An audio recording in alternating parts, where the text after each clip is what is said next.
ఆ చెడ్డ శక్తిని అంతం చేయడానికి వాడు భూమి మీద అడుగు పెట్టాడు. ప్రకృతిలో మార్పులు మొదలయ్యాయి.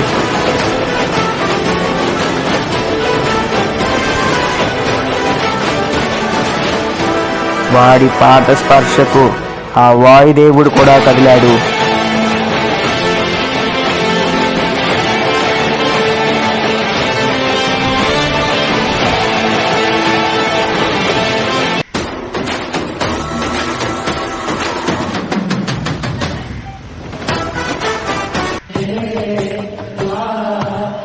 చెడును అంతం చేయడానికి వచ్చిన మంచిని చూసి చెడు ఊరుకుంటుందా? ఆ చెడు కూడా రెచ్చిపోయింది. ఆ చెడు హెచ్చరికలను మాత్రం ఆపలేదు.